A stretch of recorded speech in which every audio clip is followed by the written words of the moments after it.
When I opened the door to the tavern, the sound that poured out was reminiscent of a crowd at a sporting event.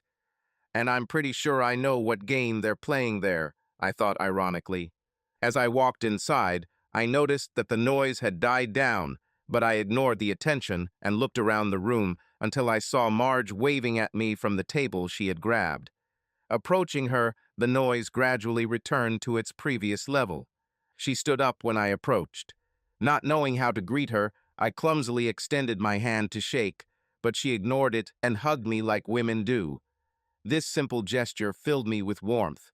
The other secretaries in the executive department generally treated me coldly. As the secretary to the president of Magnadyne, Marge was something of a queen among the other ladies, so asking her out for drinks was a big deal. "I'm glad you could come, Jessica," she said as we both sat down. "I wanted to get to know you better." "I really appreciate the invitation, Marge," I said, "and my friends call me Jess." At this time, a cheerful waitress came to take the order. Marge ordered a beer, then raised her eyebrows slightly when I ordered a wine cocktail, but didn't comment. "I really appreciate your invitation, Marge," I told her sincerely. "It wasn't that easy to get a job at Magnadyne, so it means a lot to me that you're interested in me. Some of the other ladies don't seem to like me very much." She put her hand on mine. "It's not that they don't like you, Jess. It's just that you're new, and Mary, the woman you replaced, was with us for many years before she retired." "I guess I can understand that," I said. "And to be honest," Marge continued, "it's also about your appearance. I guess some of them are a little intimidated because you're so beautiful." "Please don't say that, Marge," I interrupted.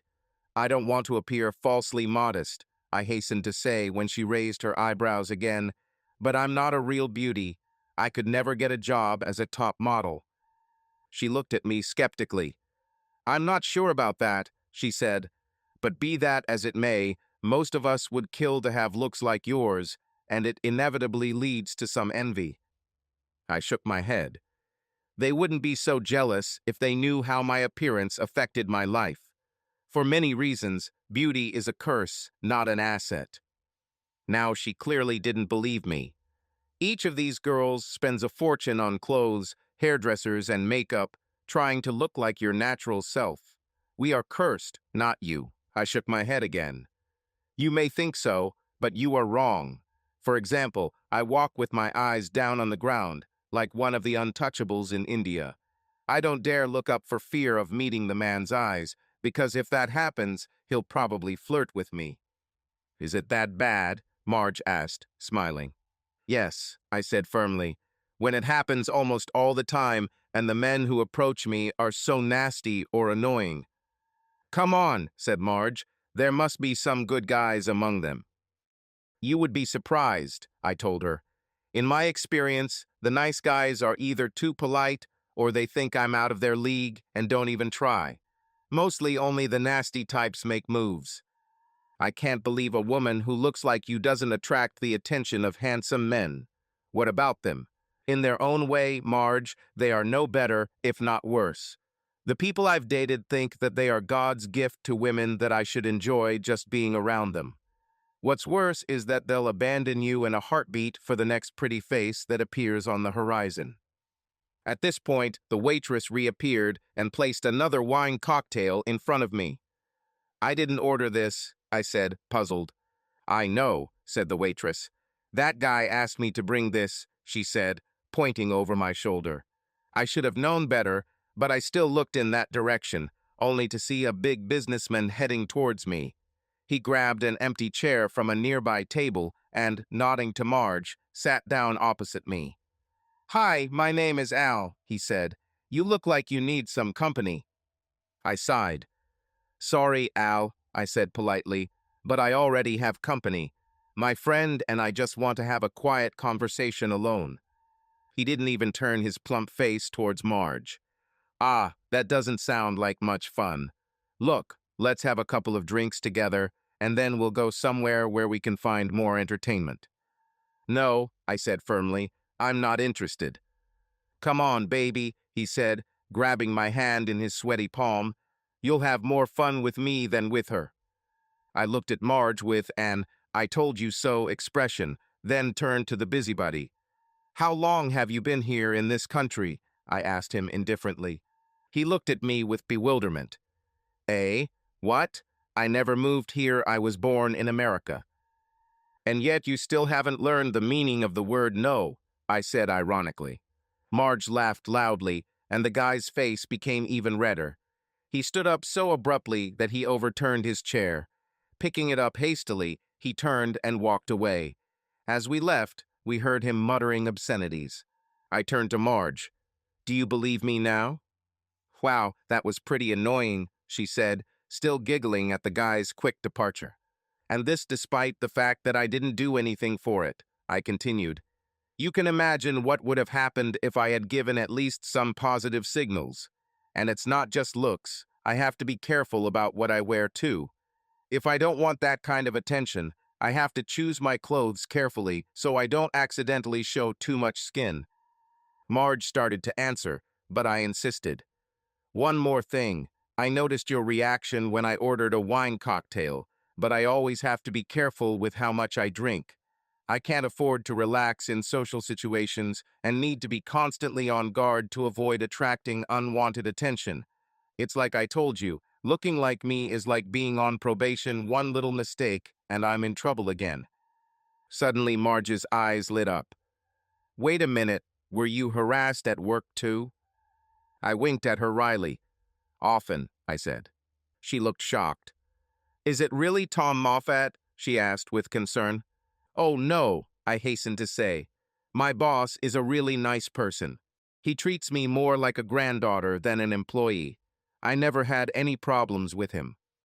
She looked relieved for a moment, then her eyes narrowed.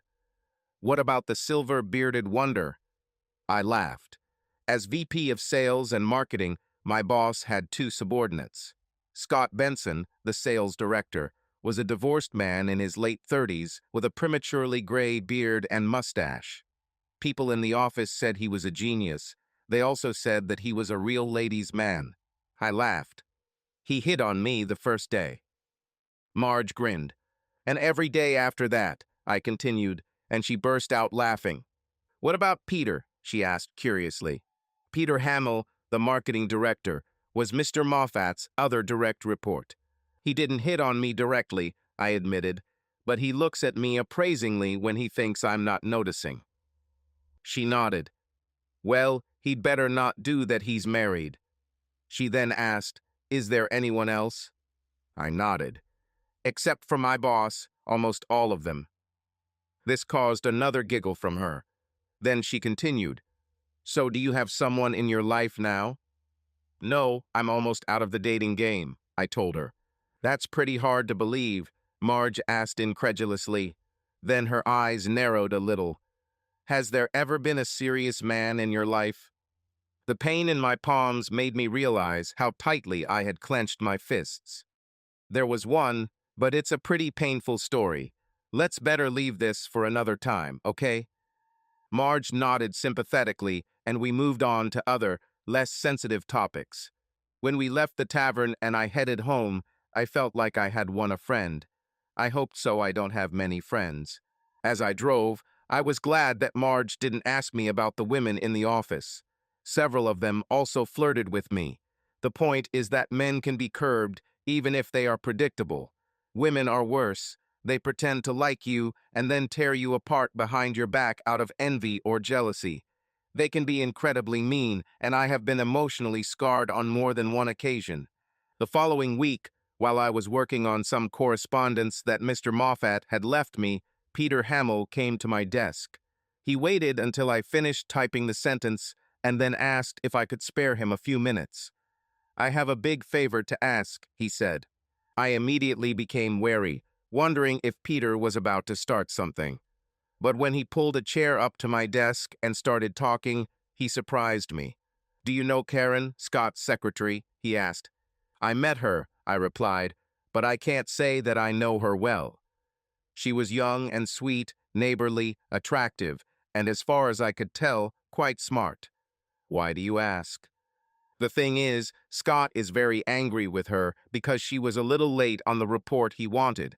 and I'm afraid he's going to fire her. This was quite consistent with my expectations.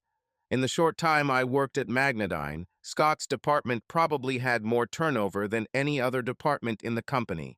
He was a perfectionist, and when one of his men did not live up to his impossible standards, he seemed to delight in pointing out their shortcomings, usually doing so in front of everyone.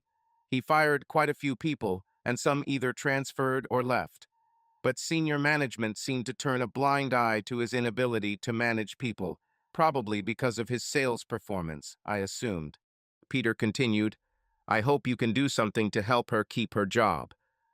Suddenly, a light bulb went on in my head, and I realized what was happening. Are you sleeping with her? I exclaimed. He recoiled in surprise. What? No, of course not. She's married, and so am I. I looked at him coldly. Being married doesn't stop a lot of guys from having fun on the side. But if you're not sleeping with her, why do you want to help Scott's secretary? Peter was wary, but nevertheless continued his mission. I guess I feel responsible for her. When he saw my expression, he hastened to add, No, not in that sense. I'm the one who hired her. She was smart and enthusiastic, and I thought she had a lot of potential and still do. When Scott was promoted to director of sales, I recommended her to take over as his secretary. It was a good promotion for her, and I thought she would do a good job. I probably didn't take into account how Scott was with people. The point is, I feel guilty for putting her in his way, and I'd like to save her if I can. I looked at him carefully while he told his story. He didn't seem like the type to hide anything, but some men can be very sneaky, especially when it comes to sex.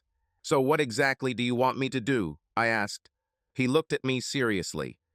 I was hoping that maybe she could help you with some work while Scott is away on business this week. Then if you could write him a note complimenting her, with a copy to Mr. Moffat, Scott would have a hard time sacking her for incompetence. As far as I knew Scott, Peter's plan probably would have worked. Scott was someone who never missed an opportunity to suck up to his bosses. I turned my attention back to Peter. I was still not sure of his true motives, so I decided to retreat for a while. You know what, Peter? Ask Karen to have lunch with me today. After talking to her, I will decide if I can help her. He got up. Okay, Jess, thanks, he said. I'll talk to her right away. He turned to leave, then turned around. I really hope you can help her. She's a good girl and deserves better. 15 minutes later, Karen called me, and we agreed to meet for lunch. I hoped she would feel more free to speak outside of work. When we arrived at the restaurant, at first it seemed to me that I might have made a mistake. The waiter circled around us for what seemed like an eternity, trying to strike up a conversation, but he finally brought our order and left, giving Karen and I a chance to talk. I looked at her sternly. I want you to be honest with me, Karen. Are you and Peter having an affair? She sighed in surprise. Oh no, what made you think that? I ignored her question. Well, was he hitting on you? Do you think he's trying to start something with you? Now she was outraged. Of course not. I don't think he's that kind of person, and even if he were, I'm happily married and Peter knows it. He even dated my husband. Watching and listening to her, I really didn't think Karen was hiding anything. Nevertheless, okay, I said, but I still can't understand why he goes to such lengths to try to protect you. She shrugged. I'm not entirely sure either. Most bosses wouldn't. I think Peter is just a kind person. Either way, I'm very grateful. Her answer didn't sound rote. Maybe Peter's request really was nothing more than it seemed. Either way, I didn't want the woman sitting in front of me to suffer because of someone like Scott Benson. Okay, Karen, here's what we'll do, I said, and her eyes sparkled with gratitude as I outlined the plan. A week later, I had just hung up when I saw Peter standing next to me. I could tell he was looking at me because he quickly looked away when I looked up. What do you need, Peter? I asked. I just wanted to stop and thank you for helping Karen, he said. I was in Scott's office talking about the expo and noticed your note on his desk. I really appreciate you finding some executive cover for her." I smiled at him. I was glad to help. Karen really seems like a great prospect, and it would be a shame if the company lost her. He nodded and started to walk away, but I felt a little guilty for doubting him earlier, so I quickly spoke up. "To be honest, I'm impressed that you would take such a risk for someone who doesn't even work for you." He actually blushed. "Well, it wasn't any more than anyone else would do." I nodded, but in my experience, people don't go out of their way to help others if they don't expect anything in return. It was nice to know that there are exceptions. "I'm still impressed," I told him. He started to walk away again, but then turned around. "Listen, I was going to go to the cafeteria to get something to eat. Would you like to join?" Normally, I would have turned down such an offer, but Peter seemed like a really nice person, and I thought it couldn't hurt to make another friend.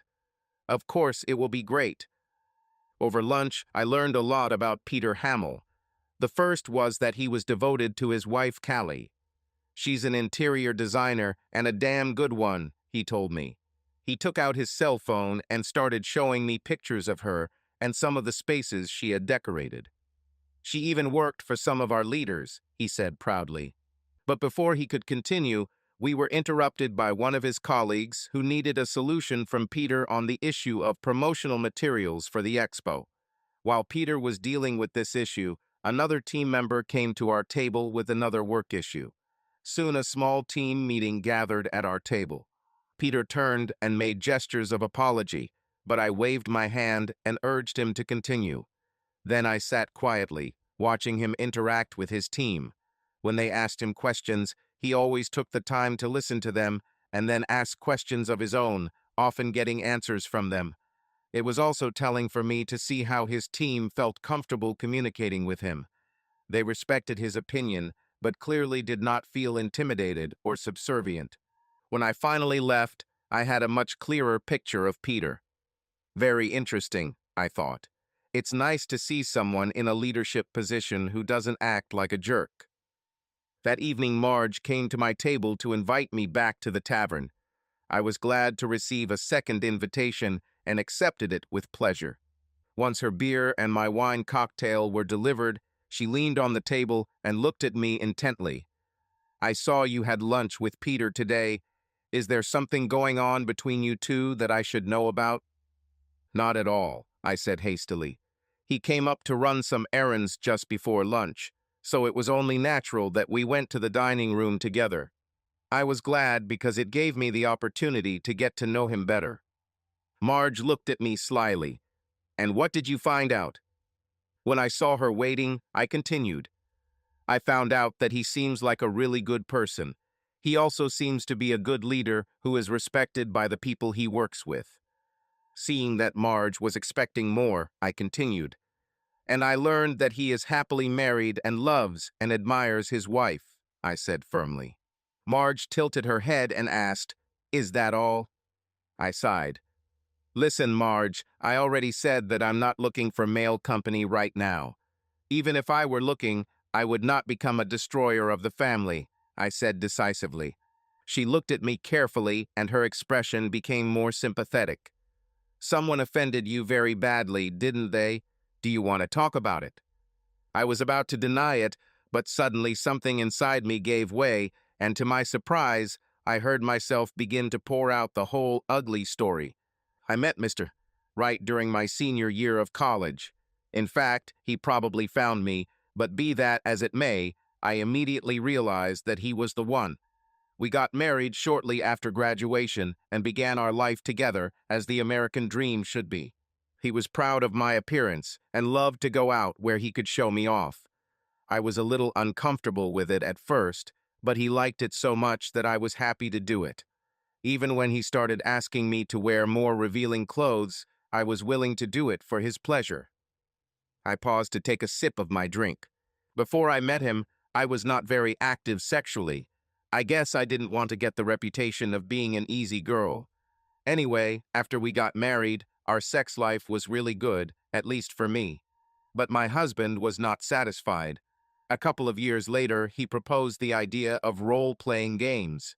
At first I was offended because I thought it meant he was unhappy with me. But I soon realized that what he really wanted was for me to fantasize about other men when we were in bed together. I tried to explain that I couldn't separate love from sex, but he kept insisting, so eventually I started pretending he was Brad Pitt. "Oh, good choice," Marge intervened. "He's a really handsome guy." I looked at her with irritation, and she fell silent. This satisfied him for a while, but soon the film actors stopped suiting him. Then he wanted me to talk about my ex-boyfriends, and then about other men we know. I felt really uncomfortable fantasizing about real people, but he insisted, and I went for it for his sake. He then began a new phase where he took me to nightclubs and bars and encouraged me to interact with other men. He wanted me to let them buy me drinks and dance with me. After that, he asked me which of them seemed attractive to me, and whether I would like to date them if I was free. When I finally admitted that some of them actually seemed attractive, it seemed to turn him on. He became very agitated, and for a while I enjoyed all the extra attention he was giving me in bed. But when he asked me if I would actually date someone for real, I was hurt and confused. I told him that he was the only man I wanted and that giving up everyone else meant a lot to me. He retreated for a while, but soon returned to his own, asking leading questions, making insidious comments. Finally, he told me that if I really loved him, I should actually sleep with another man. "Why did he do this?" Marge asked, shaking her head in shock. "Was he looking for an excuse to see other women?" "I asked myself the same question," I said, "but he swore he wasn't interested in anyone else. He said that he wanted to see me from the outside, to observe how I behave in a fit of passion. He kept saying how much I would love it and how he wanted to make me happy. I told him that the only thing that would make me happy is if he forgot about all this madness." "But he didn't forget, did he?" Marge asked. "No, he didn't forget," I said. "I came home one Friday and saw an unfamiliar car parked in front of our house. When I walked in, my husband was talking to two very large men. He introduced them to me and then stunned me. 'These guys have incredible assets,' he blurted out. 'They'll keep you entertained all night. You'll love it.' I paused to wipe away the tears running down my cheeks. Marge, I couldn't believe it. All my life, men had treated me like a piece of meat, and now my husband, the man I loved and trusted, was doing the same. He wanted to give me away to two men I didn't even know, just for his own selfish gratification.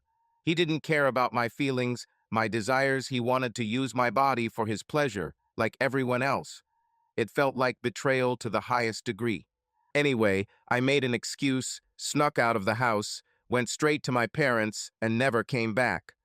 After the divorce, I decided to leave the city so as not to risk meeting him again. That's how I ended up here." Marge reached out to take my hand. "I'm so sorry, Jess. This must be terrible for you."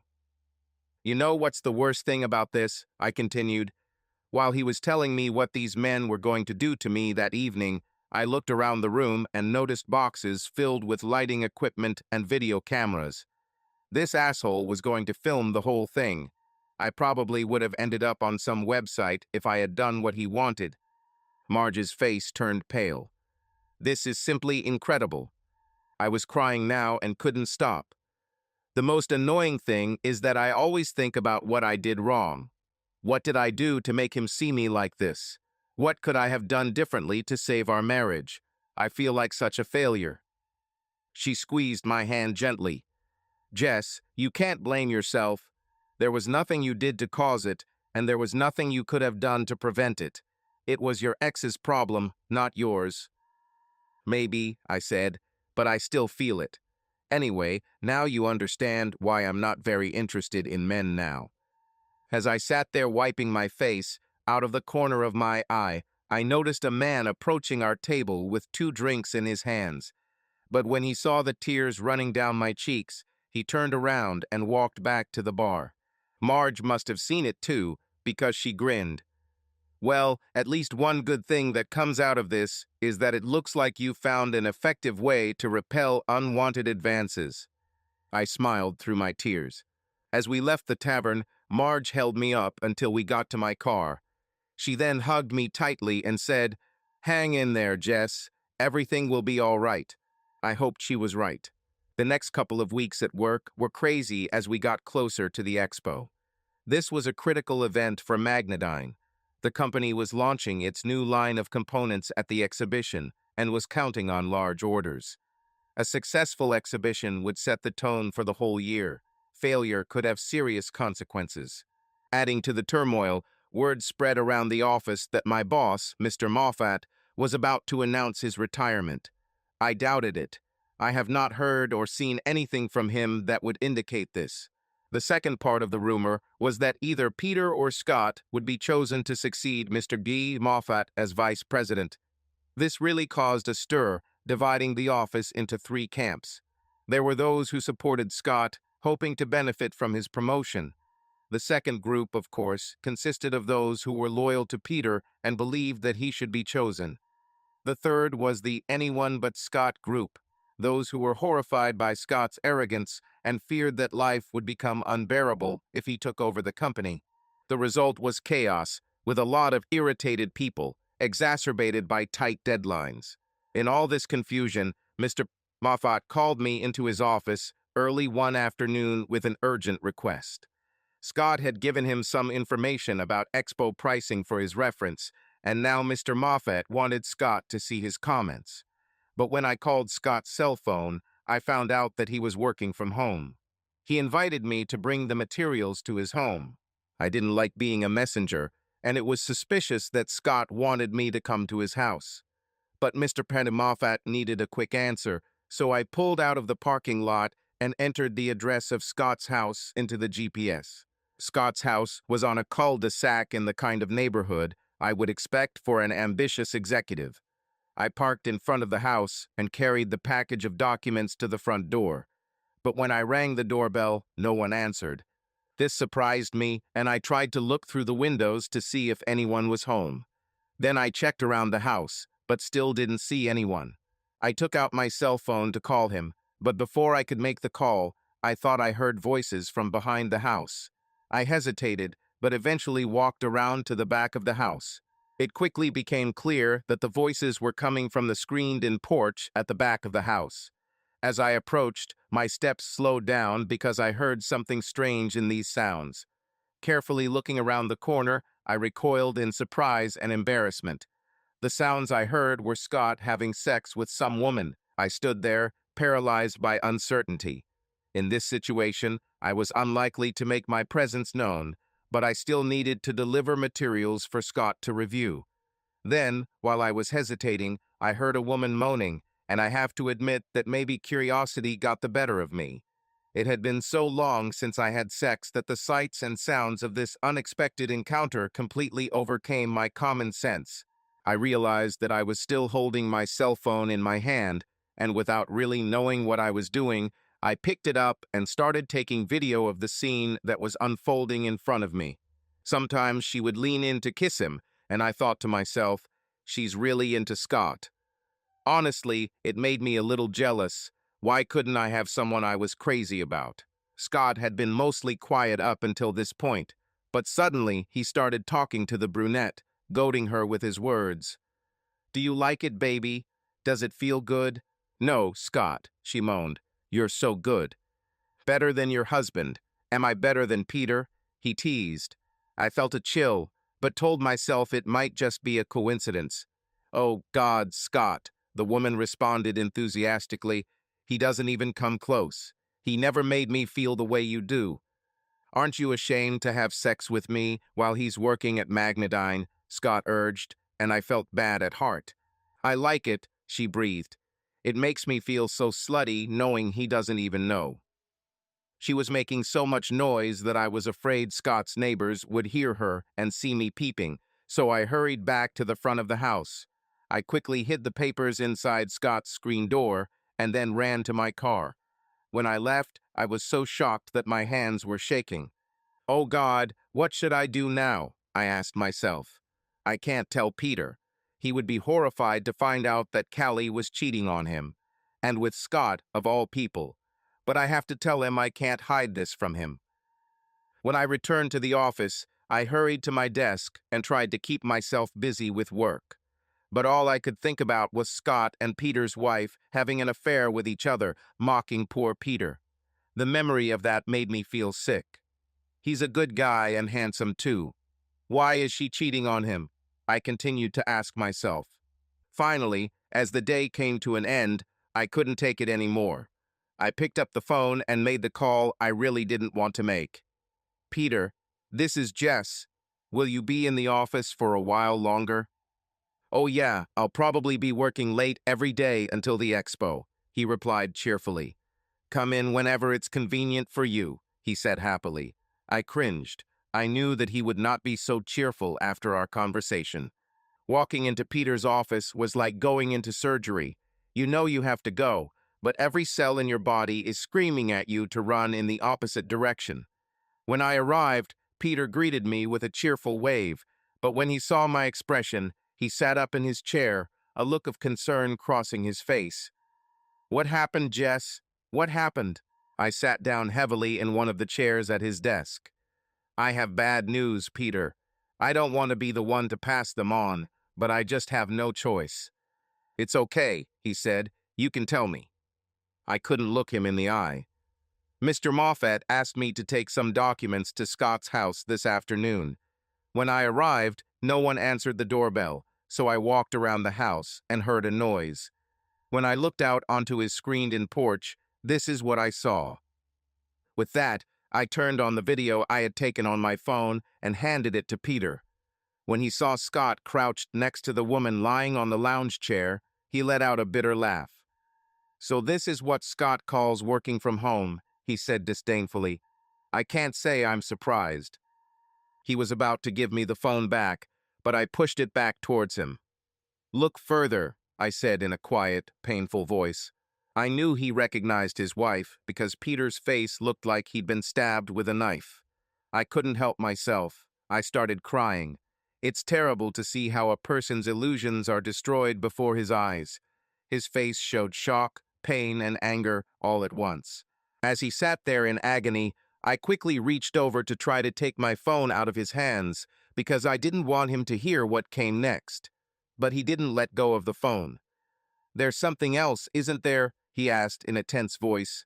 You shouldn't watch this, Peter, I said, but I knew that wouldn't stop him. Then we heard Peter's wife talk about how good Scott is and how she enjoys cheating on her husband behind his back. Peter's face went pale. I silently prayed that I would never see someone humiliated like that again. Finally, the video ended and Peter sank into his chair. After a short pause, he raised his head to look at me with tired eyes. You know what amazed me most? It's not that Callie cheated on me. This is bad enough. They didn't just have sex, they made love. I desperately tried to find words that could ease his pain, but nothing came to mind. All I could do was repeat, I'm so sorry, Peter, I'm so sorry. As he hung his head in despair, something suddenly cleared inside me, and I exclaimed louder than I intended, I just realized, Peter. Scott must have wanted me to see him with Callie. He specifically asked Mr. Moffat for me to deliver these documents. He wanted me to hear them and see them together. He wanted to humiliate me and force me to tell you. He's always hated me, and this is his way of getting back at me. But why? I asked. I understand that you are both competitors, but why is he so angry? Peter sighed. Before you came to Magnadyne, Scott reported to me. I thought he was talented, although impulsive.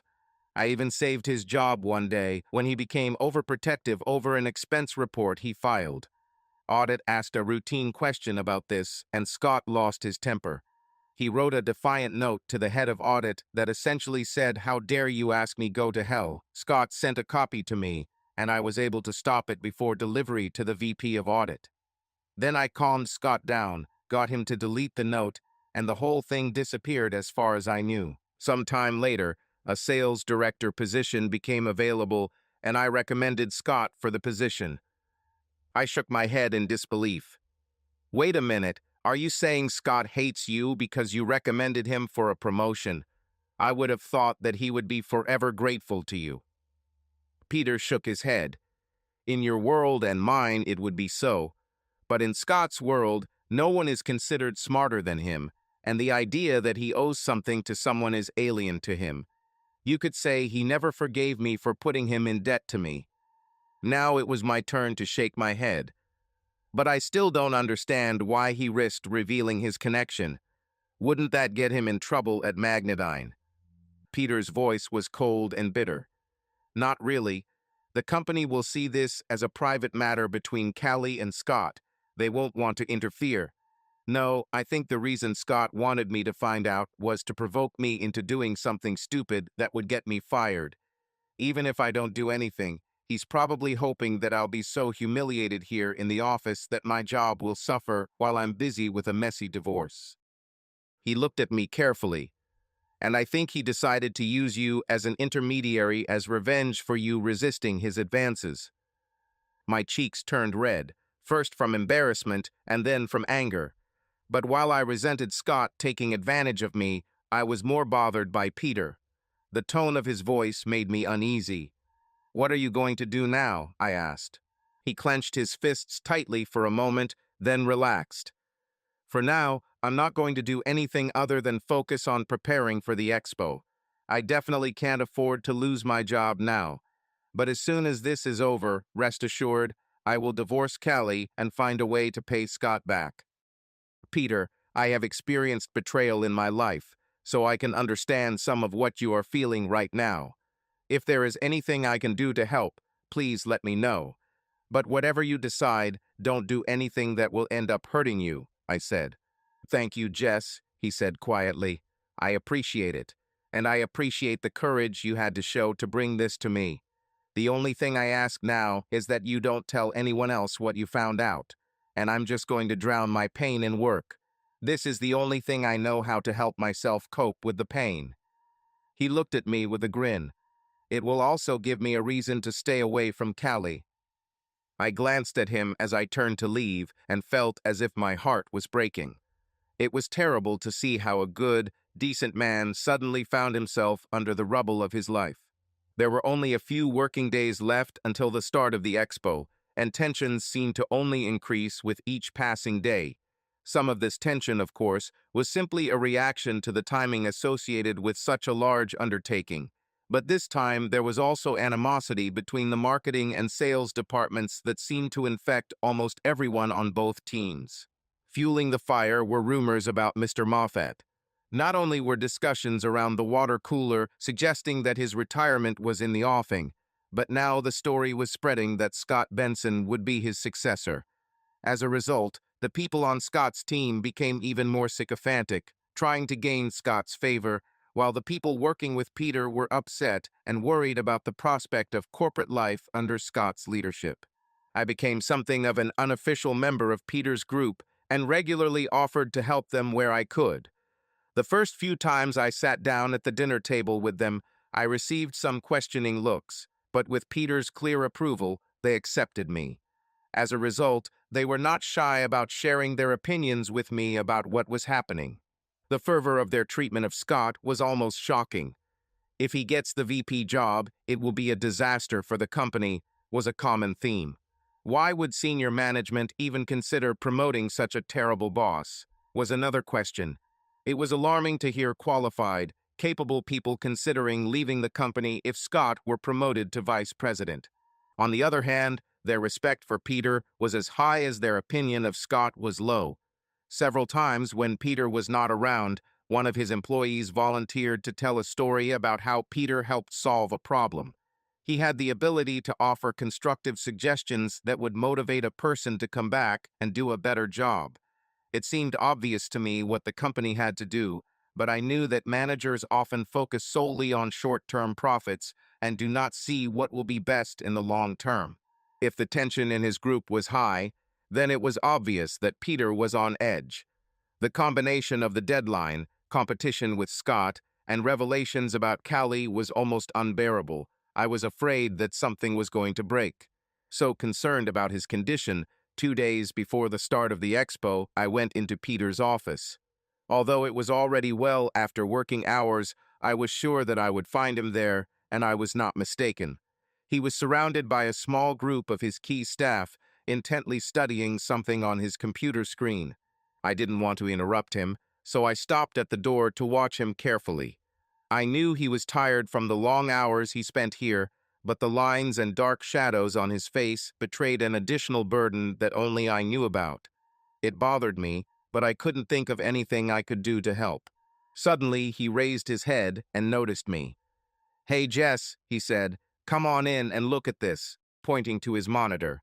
When I walked over and looked over his shoulder, all I saw was a vision of an empty room surrounded by curtains. Okay, I said hesitantly. "What am I watching?" "This is a new system that we are testing. What you are seeing is a live feed from our guest suite at the MGM Grand in Vegas," Peter said proudly. "Look here," he continued, clicking on the keyboard. The view changed to a large hall. As Peter zoomed in, the view narrowed to a large exhibit that was in the process of being installed. "Here is the magnetidine booth at the expo, or there will be as soon as the workers get everything set up," he said. I looked at him in bewilderment. "Why do you need a live broadcast from the expo?" I asked. Instead of answering, Peter pointed to a woman in the group. "Debbie, it was your idea. Tell Jess what you're up to." She began to speak with delight, like an excited child at an exhibition or a lesson. "This will be great," she began enthusiastically. "This will give us the opportunity to monitor the preparation of the stand in real time and make adjustments if necessary. Once the show starts, this can help us understand what aspects of our stand are attracting customers' attention, be it positive or negative. It will also give employees here at headquarters the opportunity to see what is happening at such an exhibition to understand how their efforts impact overall success." As she spoke, several other team members began pointing out additional uses and possible improvements. Peter turned to me. "We've never done anything like this before, Jess. We'll test it at Expo. If this works as well as we hope, it will give us a new way to improve our marketing efforts at the next major shows." "This is really something," I said sincerely. "I think Mr. Moffat will be impressed when he sees it." At the mention of Mr. Prigghas Moffat's name, Debbie snapped her head up with an irritated expression on her face. "I wish he'd be impressed enough to recommend Peter over Scott Benson," she exclaimed. She then covered her mouth with her hand in embarrassment when she remembered that I worked for Mr. Moffat. "I didn't mean it the way it sounded," she said defensively, but it was clear she meant every word. And although I didn't say anything, I absolutely agree with her. But Debbie's comment seemed to set off a storm of emotions, and others began to voice their thoughts. Peter quickly intervened, trying to ease the tension. "We're all a little stressed about what could happen, but it's out of our control. Let's focus on what's our responsibility and let senior management do what they're going to do." One of them exclaimed, "Yes, but if Scott becomes vice president, life here will turn into hell." "That's right," confirmed another. "Why can't they see what a terrible leader Scott will be?" I watched Peter and saw him raise his head sharply after the last comment. What if they could see? What if they had the opportunity to see the real Peter in action? "That would be perfect," someone said. "But how could we do this?" Peter explained his idea, and the office became a babylon of excited voices asking questions and suggesting ideas. I leaned back against the wall and watched their interaction. After some time, their objections formed into a plan, and their excitement turned into determination. When the commotion died down, Peter raised his hand to get their attention. "Listen, people, there is something we all need to understand. What we're talking about here may be an eye-opener in the executive office, but it can also backfire horribly on us. Let's agree now that if something goes wrong, I will take all the blame. We must organize this so that no one else is visible in this process." There was an immediate flurry of protests, but Peter remained adamant, and finally the others reluctantly agreed. I think that while they were loyal to Peter and wanted to support him, deep down neither of them could afford to lose their jobs if their plan failed. But from my point of view, it was commendable that Peter wanted to protect his team, even at the risk of his own job. Soon after, Peter ended the meeting and sent everyone home, but asked me to stay. When everyone left, he looked at me carefully. Jess, if this crazy scheme is to have any chance of success, you will have to play a key role. We can try to hide your involvement, but there's a good chance someone will find out. Are you sure you want to take the risk? I thought about this, asking myself how I really felt. I knew Scott would be a terrible vice president, and that working as his executive assistant would be miserable. I was also disgusted by what Scott did to Peter, and what made it even worse was that Scott was using me to get his message across. These thoughts mixed with memories of my own failed marriage, and they only increased my empathy for Peter and my decision to help him. I'm sure, I told Peter firmly, I want to help you as much as I can. Thanks, Jess, he said. It really means a lot to me. The day before the official opening of the expo, Peter and other members of his team flew to Vegas to complete preparations. Once the show gets underway, there will be a constant stream of demos, customer meetings, and a constant stream of visitors checking out Magnetidine's huge booth. After the expo started, whenever I had some free minutes, I would go into the control room of the test that Peter's team had set up at headquarters to get the latest news on what was happening. I could sit in front of an extra-large monitor and watch the live feed from the expo floor. I often saw Peter working with our product demonstrators or consulting with some of the people on the installation team. The only time I saw Scott was when the monitor was switched to the guest suite. There, he could often be found chatting with the purchasing executive or senior researcher of one of our clients. As far as I could tell, Scott seemed to be good at his job. Peter's plan did not involve action until the evening of the last day of the expo. He wanted to make sure nothing would interfere with the company's sales efforts. He also wanted to catch Scott off guard when the pressure eased, and he might be less on guard. But for the small group of us who knew about the plan, the tension grew as the deadline approached. Everything was carefully planned and calculated down to the minute. It was nerve-wracking to wait, but there was nothing more we could do. On the last day of the expo, I stayed at my desk, not wanting to get in the way. When my phone finally rang late that afternoon, I nearly jumped out of my skin. When I answered, no one was on the line, and I realized that this was my signal to act. I quickly went into Mr. de Moffat's office to grab his smartphone. My boss had many strengths, but communications technology was not one of them. He rarely used his smartphone and usually left it in the office when he went out of town. I already checked that he did it this time too. Now I picked it up and quickly entered the text of the message. As soon as everything was ready, I hurried to the control center that Peter's team had set up. There were still a few steps before I did my job. A large monitor showed the view from the guest room. Scott and his crew wandered around, most with drinks in hand, enjoying the successful conclusion of another big show. Peter was there too, but only a few of his team members were present. We saw Peter check his watch, then look up to where he knew the cameras were and nodded. The game has begun. Debbie, the woman I had met earlier in Peter's office, leaned into the microphone in front of the monitor and replied, "Got it, we're ready to launch." It was obvious that Peter heard her through the small microphone in his ear, because he nodded again. She switched the switch and said quietly, "We are starting the first stage." One of Peter's men in the room responded with a secret nod, then walked over to one of Scott's salesmen. He extended his hand to the seller and began to congratulate him. Even from a distance, we could see a smile spread across the seller's face.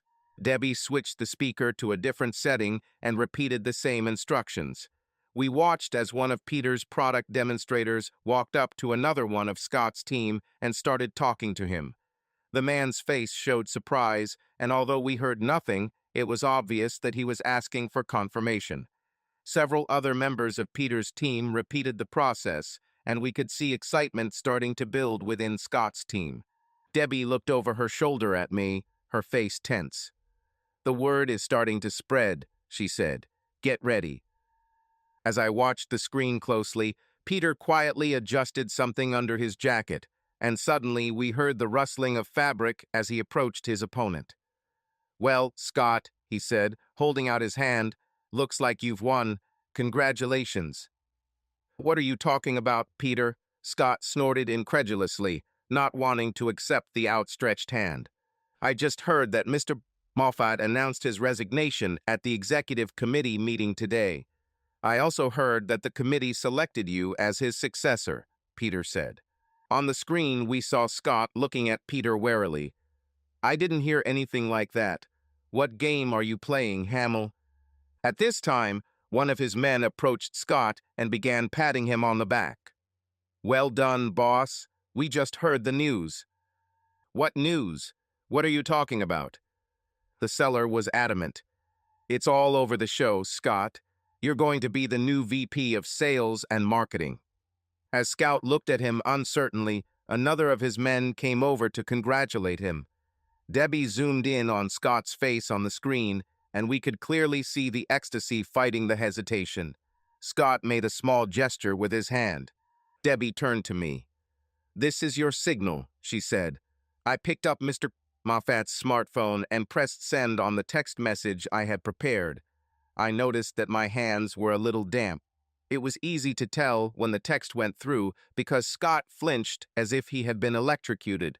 He quickly pulled out his smartphone from his pocket and checked the message he had just received. I knew what he was reading because Peter and I had carefully composed it. Congratulations, Scott. Today at the executive committee meeting I announced my resignation. You are replacing me as vice president. We'll talk tomorrow in my office. Moffat. Yes, Scott shouted, punching the air. I knew it, I knew it. He pushed his phone at Scott and said, "Read and cry, Hamill." Immediately more of his men began to gather around Scott. People, eager to show their loyalty, maneuvered to shake his hand and fawn over him. Someone brought a bottle of champagne and glasses for a toast, while another went to the sound console and switched the music to a loud pop tune. As the alcohol flowed and the impromptu party began to pick up steam, Peter pushed his way back to Scott and handed him back his smartphone. "So, Scott," he asked, "do you have any major changes in mind, or will you continue the course Mr. Moffat has set?" Scott drank his glass of champagne and then leaned towards Peter, his face taking on a menacing expression. "You can be sure there will be changes. Moffat was a corpulent old windbag who couldn't sell a kitten to the French Foreign Legion. I'm going to change things up, starting with the marketing group. Moffat has tolerated mediocrity for too long. Now I'm going to start clearing away the dead wood. And just in case you haven't figured it out yet, Peter, my philosophy is that the first place to look for rot in a department is at the top. So you might want to polish up your resume, you know." With that, he pointed his finger at Peter's chest, and for a moment I lost my breath because I thought Peter was going to hit him and ruin everything. But Peter remained calm and just said, "We'll see, Scott, we'll see." The group surrounding Scott had now pulled him away from the confrontation, and we could clearly hear Scott's voice through the noise. "Come on, guys, it's time to party. All drinks are on me." Peter turned and looked up, facing the cameras hidden there. "Okay," he said quietly, "I think we got exactly what we wanted. Tell all our people to leave the guest room now. I don't want any confrontations." Then he played with the microphone and the sound stopped. At the controls, Debbie gave some quick instructions, and we could see Peter's men quietly leaving the room. When the last of them left, she turned and looked at me with a triumphant expression. "We did it," she exclaimed. "When Moffat and the other executives see this sudden surge, they'll get a glimpse of the real Scott Benson, and I don't think they'll like it." I wanted to dance. It seemed too good to be true. Yes, there may be questions about how Scott made sure of his promotion, but I felt that Mr. Benene Moffat and others would forget them in light of the terrible things Scott had just blurted out. Not only did he directly insult Mr. Moffat, but his attack on the marketing function was an indirect insult too. I knew for sure that Mr. Moffat thought highly of Peter's team and gave him good marks in his annual review. No, I was sure that these comments would determine Scott's fate. Despite the stress we all felt, I couldn't sleep that night and ended up going to work early in the morning. Mr. Moffat always did a debrief after every big event, and I was eager to see how this one went. There was no one in the executive office when I arrived at the office, So I decided to go down to Peter's area to see if anyone from his team was there. But when I arrived in the control room, I was shocked to see Debbie bent over the keyboard, crying her eyes out. Debbie, I asked urgently, what happened? What's wrong? She looked up at me with bleeding eyes and cried, everything is lost, everything is lost. What's missing? I asked cautiously. All the notes are from the guest room last night, she said. I stored everything on the server, and at night the server crashed. Now everything is gone, and we have no backup. Everything is destroyed. I heard a noise behind me and turned to see Peter entering the room. He had obviously already heard Debbie's words because his face went pale. What do we do now, Peter? I asked. He shook his head slowly from side to side. I don't know what we can do. This could end badly. Then, to my surprise, he straightened up, walked over to Debbie, and began to console her. It's okay, Deb, he said gently. It's not your fault. Your system worked flawlessly, and you did a great job coordinating the entire plan. Sometimes bad things just happen. I should have made a backup, she sobbed. These servers have never given us any trouble, he said soothingly. No one could have foreseen the failure of the system. He looked at me. You better go up to your office. If there is any way to apprehend Mr. Moffat, that would be great. I'll try to think of something. I nodded and headed towards the elevator, trying to hold back my tears. Not only did we not have any incriminating material on Scott, but now Peter will have to try to explain why he misled his colleague. Everything that had seemed so perfect just a short time ago now seemed to have turned to ash. When I got off the elevator, I hurried to my desk and tried to straighten myself out so Mr. Moffat wouldn't see how upset I was. But I needn't have worried. As soon as I was settled, he walked in, and it was immediately obvious that he was extremely angry. Miss Martin, call Scott Benson's office and have him here immediately, he ordered. With shaking fingers, I dialed Scott's office number and connected with Karen. After I hung up, I looked into Mr. Moffat's office. His secretary said he hasn't arrived yet, I told him. She said he was late from Las Vegas last night and hadn't arrived at the office yet. Well, tell her I want to see him as soon as he comes, he said angrily, and then call Peter Hamill here. Yes, sir, I said, trying to control my voice. I called Peter's office, and he answered the phone. Oh, Peter, Mr. Moffat wants you and Scott to come here as soon as possible, I said. Then I lowered my voice. And he's as furious as a hornet's nest, I added. I heard Peter sigh, and then he said sadly, Okay, Jess, I'll be there now. When Peter walked up to the office, his face was like that of a doomed man. He gave me a weak smile and walked in to meet his fate. Perhaps this will be my fate, I thought, when Mr. Moffat finds out what I've done. The door to Mr. Moffat's office was open so Scott could join the meeting, and I must admit that I eavesdropped. But it was still not easy to hear what was being said over the loud beating of my heart. Usually Mr. Moffat was a true gentleman, but today there were no formalities. What can you say about the incidents that occurred at the Magnetadine Guest Pavilion last night? He asked Peter. Well, Peter began, after the expo officially ended, we all headed back to the guest pavilion to relax before heading back to our rooms to pack. Then, before Peter could continue, Scott Benson burst into the office, looking a little rumpled, but with a smug smile on his face. I saw him grin disdainfully at Peter before turning to Mr. Kirkland Moffat. Sorry, I'm late, boss, but yesterday's celebration got out of hand. Mr. Moffat glared at him. And what exactly were you celebrating? He demanded to know. Scott looked at him in confusion. My team wanted to celebrate my promotion to vice president to replace you following your resignation, he said, as if Mr. Moffat were a schoolboy. What are you talking about, Benson? I haven't announced any plans to retire. Of course they did, Scott answered boldly. You announced it at the executive committee meeting yesterday. I certainly didn't, Mr. Moffat snapped. There was no discussion of any successor. I looked at Peter out of the corner of my eye. He didn't enjoy Scott's discomfort because he knew where this conversation would inevitably lead. But Scott didn't give up. "Of course you did," he said, and took out his smartphone and showed it off. "I have your text message right here." Mr. Moffat looked at him in astonishment. "I didn't send you any text message," he said flatly. "Of course they did," Scott insisted, activating his phone. "I'll show you." Holding the phone in one hand, he began to call up his text message list with the other. Then he cursed and began frantically scrolling through the list. Finally, he stopped and looked up. "It's erased," he said angrily. "Someone deliberately erased it." I thought I saw a faint smile flicker on Peter's lips, but when Scott turned to face him, Peter's face was unreadable. But Scott wasn't done. To everyone's surprise, he reached across Mr. Moffat's desk and boldly grabbed his phone.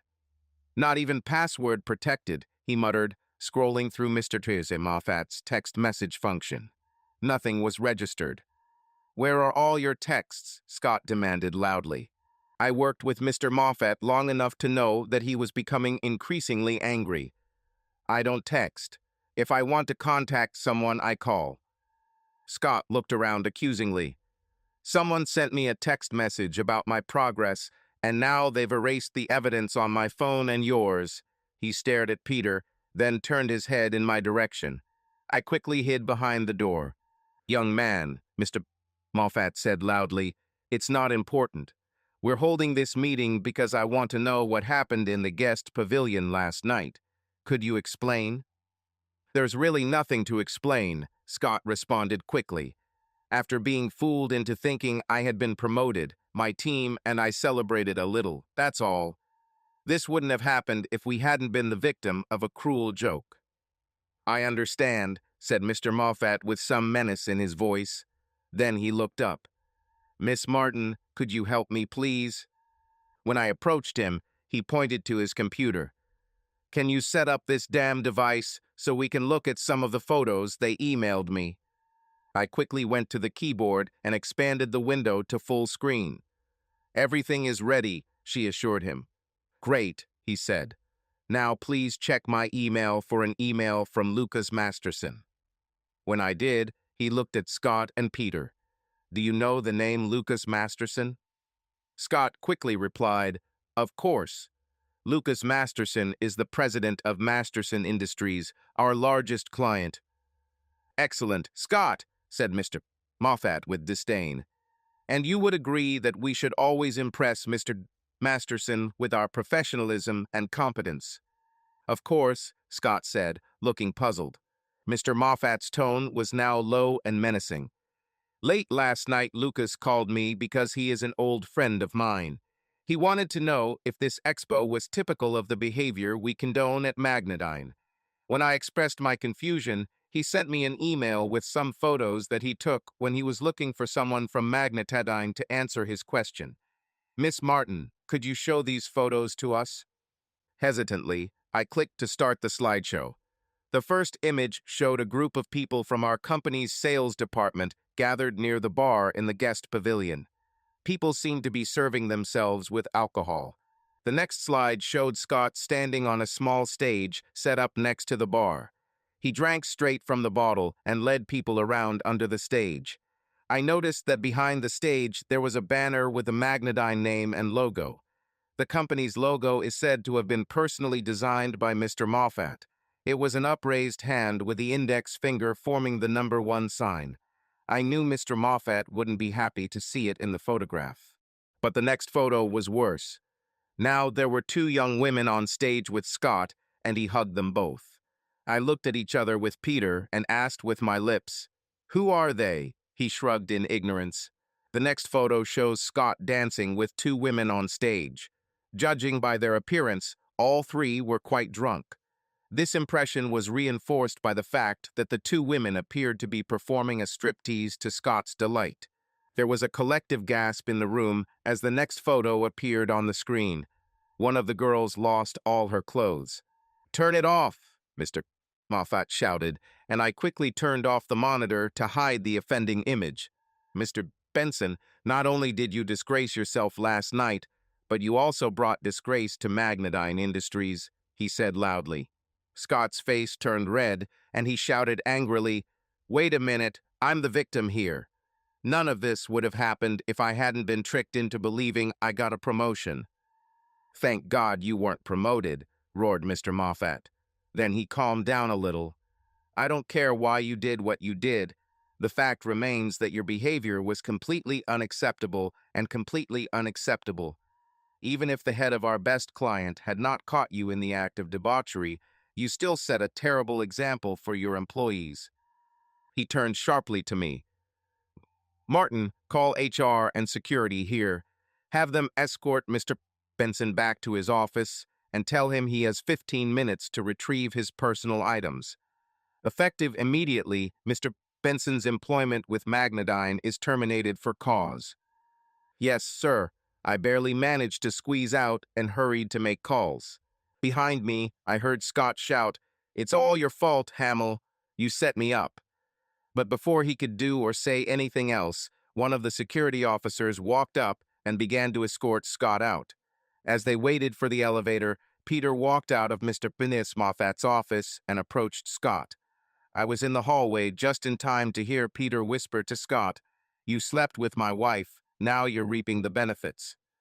Scott growled like an animal, but the guard quickly stepped between them. The elevator arrived with the head of HR, so the three of them got in and left, leaving Peter and I alone. As I turned to go back to the office, Peter said quietly, "When you get a chance, please come see me. I need to talk about all this." I assured him that I would, and then hurried back to Mr. Moffat's door.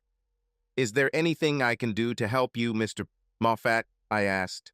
He raised his head, looking at me with tired eyes, and I realized that everything that was happening had a great impact on him. "Yes, there are actually 3 things that I need, Miss Martin. First of all, please accept my apologies for having to see these lewd photographs. At least I managed to stop it before the worst shots." I smiled and nodded, expressing my gratitude for his delicacy. "The second thing you could do is try to reach Lucas Masterson so I can apologize to him again and let him know what steps I took this morning to ensure this doesn't happen again." I started to walk back to my desk, but he stopped me. "And after you contact Lucas, could you please delete these damn photos from my computer and phone? I don't want to see them anymore." I nodded and took his phone to take it to my desk. As I did this, he looked at me with a penetrating gaze. "I don't know who made Scott believe he was promoted," he said, and my heart began to pound in my chest. "But I think I owe him or her a debt of gratitude for helping me discover Scott's true nature." I couldn't tell for sure, but I thought I saw the slightest smile on his face before he returned to his normal behavior. "And now about that call to Lucas," he said, and I hurried to my desk. When lunch arrived, news of Scott's firing spread throughout the building, and stories about what caused it were everywhere. I tried to avoid any conversation on this topic. I felt like I was too close to it all and didn't want there to be any more guesswork about my role than there already was. But I made a point to go to Peter's office. I wanted to tell him what Mr. Moffat told me because I thought it might give Peter some comfort that there wouldn't be another shoe about to drop. I expected him to be very relieved, but after I finished, I could still see the tiredness on his face, and it bothered me. However, I asked him the question that had been bothering me since I saw the incriminating slideshow this morning. "Peter, who are the 2 women with Scott?" He smiled at me. "I'm not sure about the exact details, but I suspect they were free birds," he said. Seeing my confusion, he continued, "At almost every show we have these. These are people who sneak into the show looking for free food, free alcohol, and a free party in the guest rooms. And if the conditions are right, they may also be in the mood for a little free sex." "You never," I started, but he immediately interrupted me. "Never," he said firmly. "First of all, only a fool would risk being exposed to any diseases they might have. Secondly, I am a faithful husband and—" He suddenly fell silent and his face took on a bitter expression. I felt sorry for him. "So when are you going to tell her everything?" I asked carefully. When I get home from work today, he said tiredly, I'm working with a lawyer and plan to personally serve Callie with the paperwork this evening. I'm so sorry, Peter, I said quietly. I was so caught up in this mess with Scott that I almost forgot about her. Then a thought came to mind. Peter, I don't know if this will help, but I haven't deleted those photos Lucas Masterson took yet. Would you like me to print a copy for you? He thought and then nodded. Yes, please. I'd like to show Callie what kind of person she chose over me, he said darkly. When I returned to his office to give him the printouts I had made, he was getting ready to leave. I want to be home when she arrives, he told me. Besides, I might as well get out of here. I'm not worth a penny until I figure this out. I understand, I told him. But if you want to talk about it later, I'll be here. Thank you, he said. I would like that. You're really the only one who knows what's going on. That evening Marge invited me out for drinks, but I declined. I was exhausted from the drama that had unfolded that morning, and now I was worried about Peter. I couldn't take my mind off the confrontation ahead of him, and I knew I'd be bad company for Marge. For the second night in a row, I didn't sleep well and again went to work early in the morning in the hope of seeing Peter. I was waiting outside his office when he arrived and thanked me for the cup of coffee I brought him. As we sat on the couch and chair in his office, I couldn't wait any longer and asked him how it went with Callie. Pretty much as expected, he said, and began to tell the whole story. I was waiting at the kitchen table when Callie got home from work. She was surprised to see me. I usually get home much later than her. Anyway, she came and sat across from me and asked what was going on. I knew I couldn't put it off any longer, so I handed her the envelope. What is this? She asked, but I just told her to see for herself. She opened the envelope and started looking at the screenshots I took of your video on Scott's porch. When she saw the first photo, she wasn't sure what she was seeing, but when she turned the next photo over, she screamed in shock. She then hurriedly flipped through the rest of the set before looking at me. Her face turned red, and I wondered if she was more upset about what she had done or about getting caught. Peter, I know what I did was wrong, but it was just a one-time mistake. You were so busy at work, and it had been so long since we made love, that when Scott started flirting with me, I just couldn't resist. I shook my head in disgust. That's not true, and you know it, Callie. This wasn't just one moment of weakness. This was an ongoing relationship. No, I swear, it was the only time, she insisted. Instead of arguing with her, I took out my cell phone and started playing the video I copied from your phone. The look on her face was priceless as it went from discomfort to defensiveness to outright anger as she was forced to watch her antics on the small screen. But when the audio track started playing her taunts, she was embarrassed enough to scream, "Turn it off, damn it." I let it play a little longer, then stopped it. Okay, now you know about us. And I'm guessing the other envelope contains divorce papers? She asked coldly. I pushed it across the table towards her, and she quickly flipped through the pages. I thought she would be shocked, but she seemed pretty unperturbed by being served. It doesn't matter, she said. I was planning on filing for divorce myself as soon as Scott got his big promotion at work. So you ruined our marriage because you wanted the money and prestige of marrying a big executive? I asked bitterly. Look, Peter, let's be real. You worked all those long hours and ignored me, by the way, but let's face it, you weren't getting anywhere. This really made me angry. I worked all these long hours to create a better life for both of us, I said excitedly. I thought that's what you wanted. She gave me a patronizing smile. I thought that for a long time, but while I was remodeling Scott's house, he gave me the real truth about you and your career.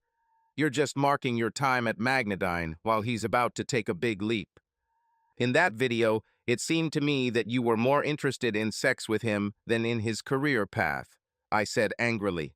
She blushed. Maybe I like both better than what you have to offer, she replied sharply. Suddenly, I felt old and tired. I rubbed my face.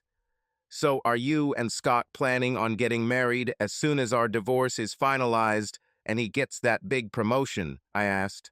Exactly, she said. What if I told you that Scott won't get that big promotion at all? She looked at me with a calculating look. I'd say you're a pathetic, clumsy liar.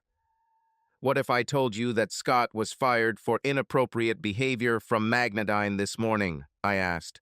I saw fear cross her eyes, but she quickly recovered. It's impossible, she said loudly.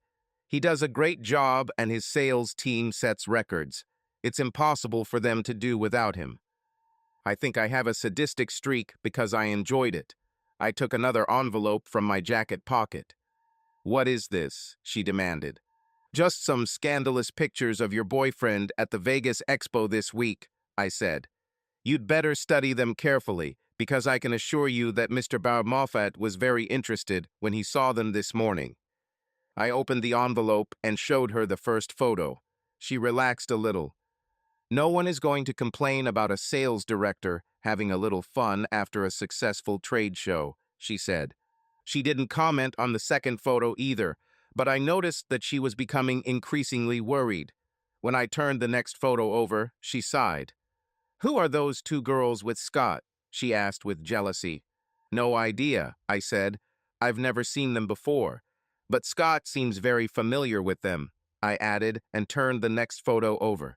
She didn't say anything, but her face darkened when she saw further photographs. How could he cheat on me like that? She sobbed.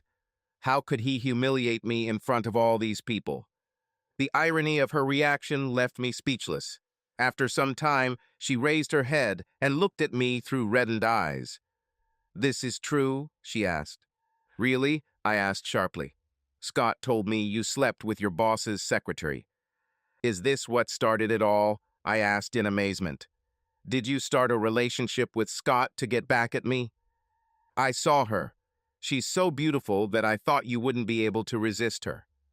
I'm sorry to disappoint you, but not everyone has the same morals as you and Scott. For your information, I have always been 100% loyal to you. I stared at her and shook my head in disgust. I can't believe you believed the words of the salesman.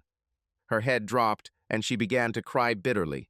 I got up from the table, grabbed my keys, and went out to get dinner. When I returned, I found that Callie had packed her personal belongings and left. I was very sad listening to him. That must have been terrible for you, Peter, I said when he finished. How are you feeling now? Honestly, he said quietly, my feelings are mixed up. I feel a lot of bitterness towards Callie for cheating on me, but I can't help but feel regret and sadness that my marriage is over. I'm glad Scott got what he deserved, but I'm exhausted from the whole experience. Most of all, I just feel tired. I know it's bad, Peter, but I promise you it will get better, I said. Although management was careful not to spread the circumstances that led to Scott's dishonorable dismissal, too many people knew at least some of the facts, and the story became the #1 gossip item for the next few weeks. Ironically, it was Scott's old team who were most eager to spill the beans, perhaps as revenge for the way he treated them like a boss. Members of Peter's team generally maintained confidentiality, but it was clear that they were happy with the outcome. Unfortunately, the implication about the role Scott played in Peter and Callie's divorce also became common gossip in the hallways. No one asked Peter directly, but as soon as he left the room, secret comments and hushed conversations began. I felt sad about him, but there was nothing I could do to protect him. Knowing as much as I knew, I could only remain silent about this whole matter. I tried to keep in touch with Peter as often as possible to make sure he was okay.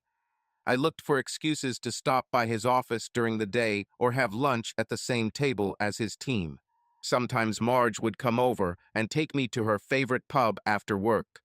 Given her position as the CEO's assistant, I expected that she probably knew almost as much about what happened as I did, but she never broached the topic in our little get-togethers. She was always interested in how Peter was doing, and I tried to keep her informed of what I saw and noticed. She also constantly asked how I was doing, which seemed strange since I was only indirectly involved. But she always asked, and I always assured her that I was fine. About 4 months after these events, I received a call one afternoon from Debbie, the woman who operated the control panel for Peter during the expo. She told me that Peter's team was throwing a little surprise party for him after work and wanted to know if I would like to join. When I asked what the case was, she told me that Peter's divorce had just been finalized. Of course, I told her I'd be there. The celebration took place in a private room of the bar, which was often visited by marketing employees. When I arrived, the room was decorated with silly banners that said things like "Freedom at last," "Peter's back in the market," and "Beware, ladies." I thought it was quite childish and tasteless, but everyone else seemed to think otherwise. The noise level was high, thanks in part to several barrels of beer that were quickly emptied by the crowd. I thought it was nice that his team thought of Peter so highly, but when I saw him in the crowd, I didn't think he was enjoying the celebration as much as the others. Someone tried to force him to make a speech, and after futile attempts at resistance, he climbed onto the table. But instead of making humorous remarks, he kept everything short and to the point. After thanking everyone for the party and again paying tribute to their efforts at the expo, he invited them all to continue to have fun. He then quickly jumped back into the crowd. As soon as the fun resumed, I quickly walked over to him, and we sat down at an empty table. "Thanks for coming, Jess," he said. "How did you like the party?" I looked closely at his face and saw that the wrinkles around his eyes were still there. "More importantly, how do you like her, Peter?" I asked. The joyful expression that he tried to maintain disappeared, and I clearly saw how unhappy he was. I know I should be all supportive and excited about being single again, but to be honest, I feel depressed right now, and I'm not even sure why. I think I can tell you because that's exactly how I felt after divorcing my husband. My view is that you're sad about the loss of your marriage.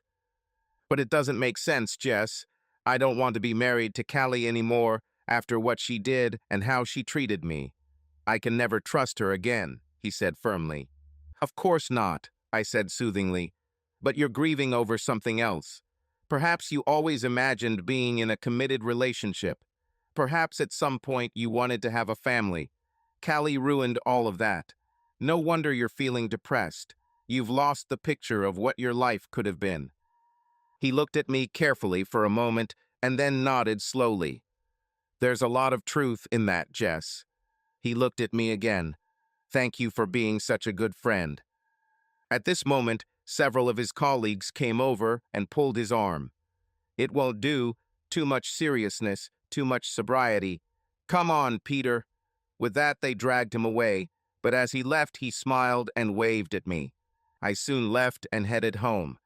This kind of party is not my style, but I was happy to help Peter, and I smiled all the way home. Now that his divorce was over, I expected Peter to revive and come out of his depression. In some respects, it was clear that he was on the road to recovery, but somehow this did not lead to changes in the way he behaved, at least with me. He waved and smiled when he saw me, and we still seemed on the same page when we talked. But I continued to look for something more, which I never found. A week or two later, Mr. Moffat called me into his office. After asking me to close the door, he motioned for me to sit down. "Please keep what I am about to say a secret, Miss Martin," he said. "Do you remember the executive committee meeting that took place during the expo? In fact, I did tell the committee that I was planning to resign. But after I found out about the mess with Scott Benson, the committee asked me to stay and try to fix the mess, which he created. But now everything is going smoothly enough that I am going to continue with my retirement plans. I'll make an announcement after lunch today, but wanted to give you advance notice so you won't be caught off guard." I was shocked by his news, but grateful for his attention to me. "The other thing you need to know," he continued, "is that you will have a new boss, Peter Hamill. I hope this news makes you happy." "Oh, Mr. Bad Moffat, I'm so happy for Peter, but you've been so wonderful as a boss that I'm really going to miss you." With that, I stood up and walked around his desk to hug him. He smiled at me and said some very nice compliments. Then he asked me to call Peter to my place. When they finished their meeting and Peter left, I rushed to congratulate him on his well-deserved promotion. "Thank you, Jess," he said warmly. It really means a lot to me. When he left the office, his warmth stayed with me for a while, but then the feeling began to fade as I began to think more deeply about everything. By evening, I was depressed. At the end of the workday, Marge stopped by and asked me to join her at the tavern after work. "Marge, I have things to do at home," I told her, but she wouldn't take no for an answer. I think part of what makes her so valuable to a CEO is that when she wants something, she is absolutely persistent. In the end, I gave up. As we sat down in the tavern, she leaned across the table and looked at me intently. "Okay, Jess, let's find out everything. What's bothering you?" "I don't know what you're talking about." I waved him off. "Bullshit," she said, which shocked me because Marge almost never swears. "You've been walking around for the last few weeks looking like a little girl with a sick dog, and today you're acting like your dog is dead. I thought you were supposed to be excited about working with Peter. Tell me what's wrong." I tried to resist, but suddenly something inside me broke, and I began to wipe away my tears, trying to express my feelings in words. "Peter's promotion is the last straw, Marge. I just don't think I can see him every day and be that close to him." "I don't understand, Jess. Why not?" I sobbed. "I know his wife cheated on him and their divorce was difficult for him, but once the divorce was finalized, I thought he would relax around me, maybe want to meet me or go somewhere with me. But the times I see him, he still treats me like a friend, like one of the team. It kills me." She looked at me with sympathy. "You really miss him a lot, don't you? You always loved him so much." "No," I objected. "I didn't have feelings for him while he was married. Of course, I respected him and I liked working with him, but it was purely professional.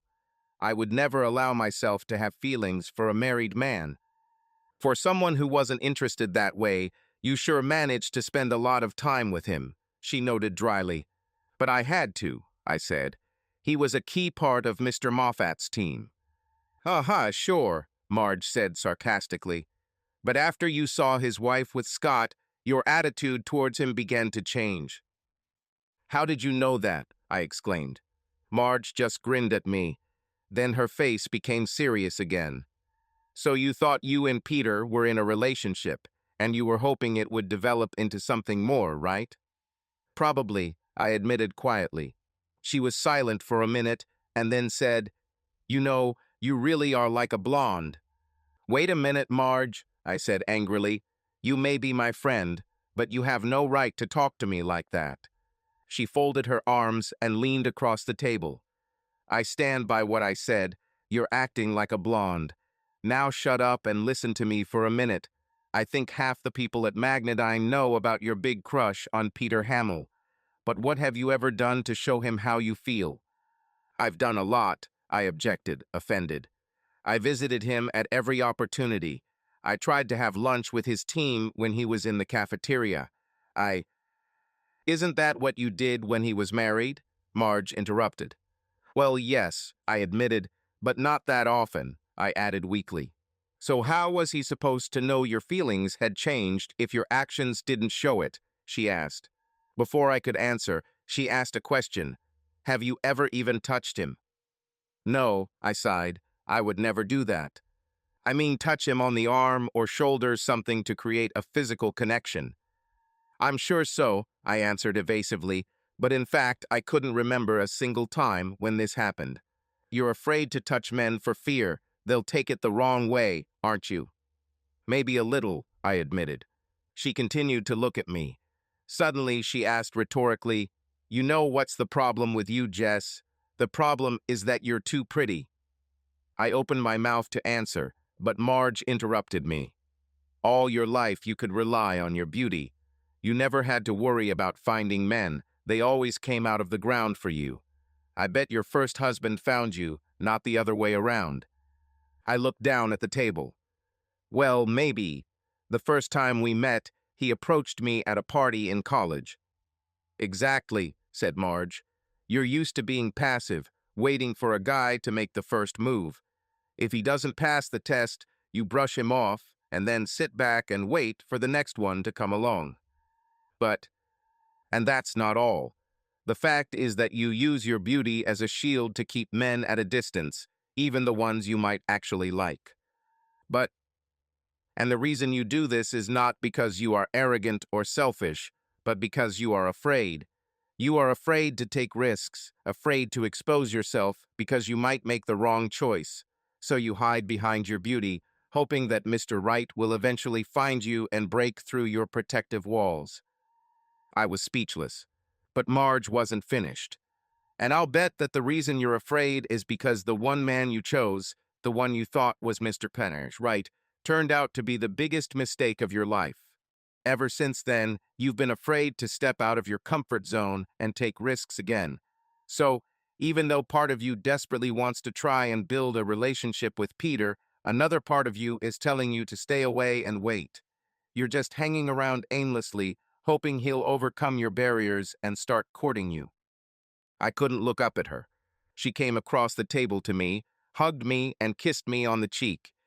Think about what I said, Jess. See if there's some truth to it. Then she left.